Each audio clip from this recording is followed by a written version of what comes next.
Hey guys, my name is Matthew, and today we're going to be talking about building this addition. Here we go.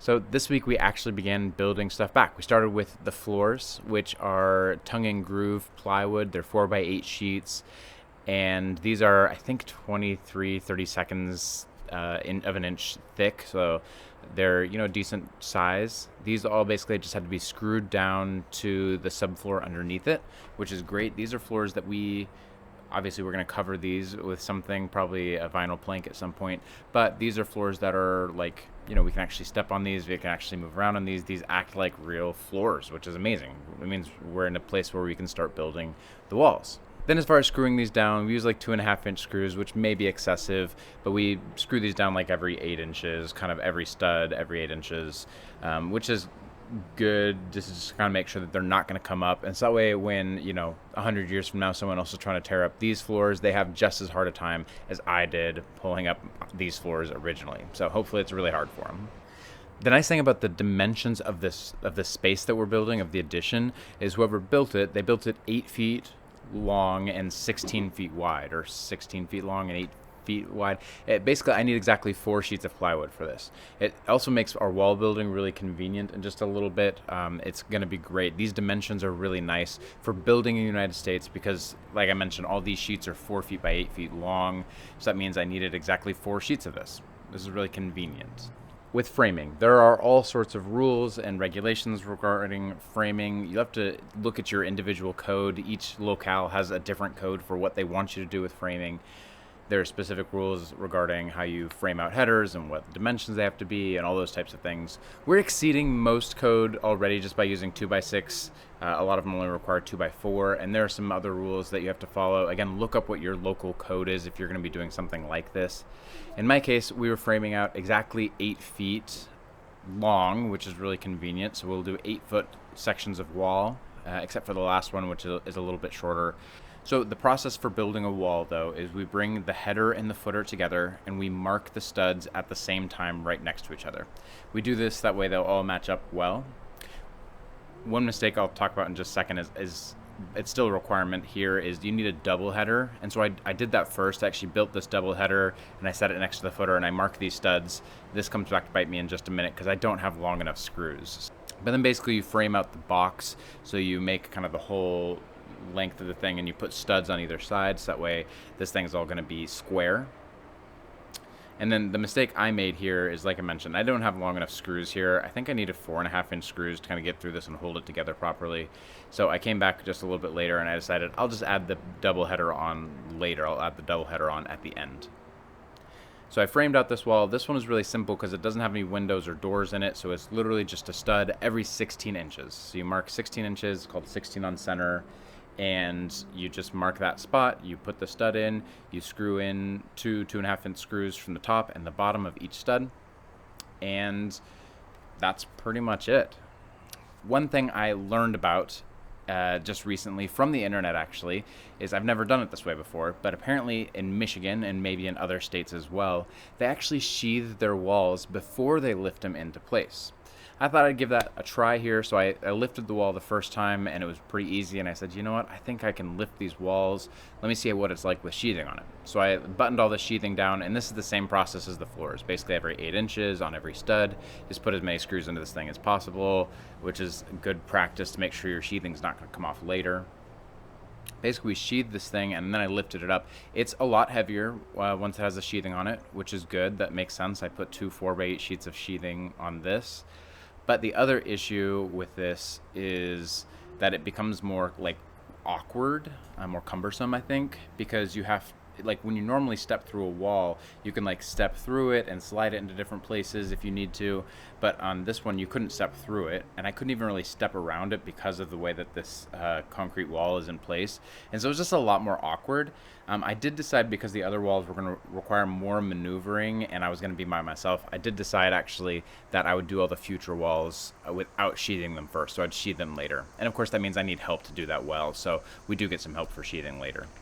I want to talk just a little bit about dimensions here. One thing I did decide to do was I used 8-foot lengths of wood, 2x6s that are all exactly 8 feet, and I decided not to trim them down. Most common, most common building practice on these things is that you would trim them down to whatever height you want the ceilings to be, and 8 feet is a good length for heights. Like I mentioned, plywood comes in 4x8 sheets. Your drywall comes in 4x8 sheets. So most of the time, if people are going to put a double header and a footer on, those are all 1.5 inches each.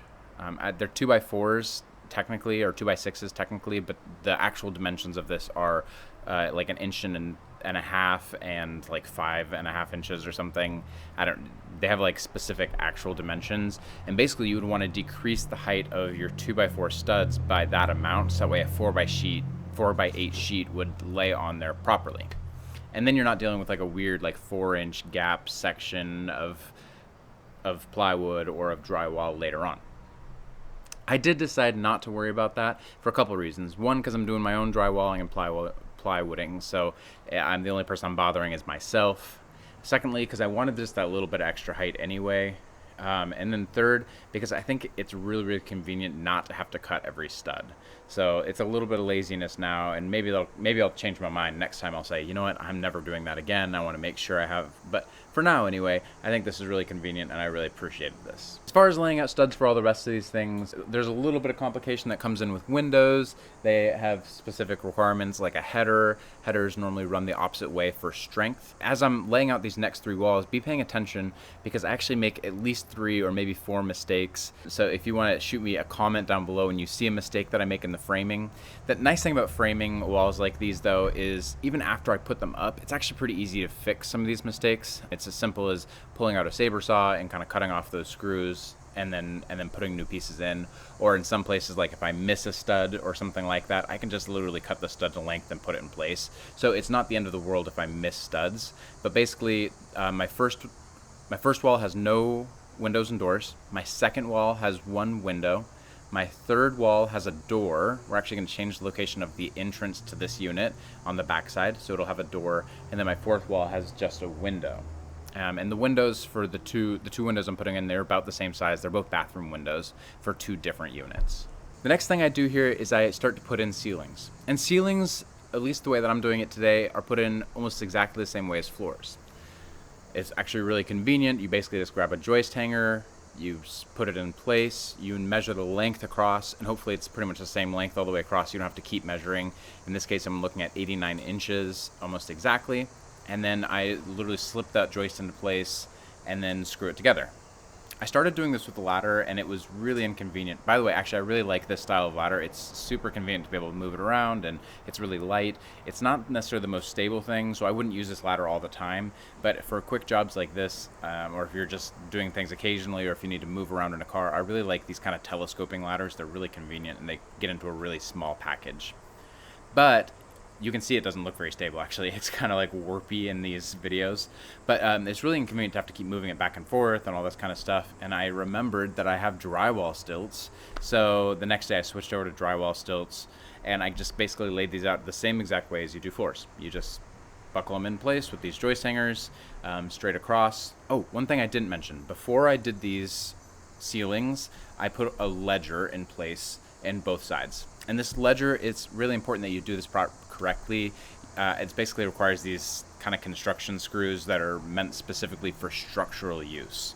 And this is really important. These go straight into 2x4s. This is what was missing on, for instance, my front porch. The reason it came off is because no one built a ledger. No one put the ledger through 2x4s, and the whole thing was just literally kind of screwed or nailed to the siding.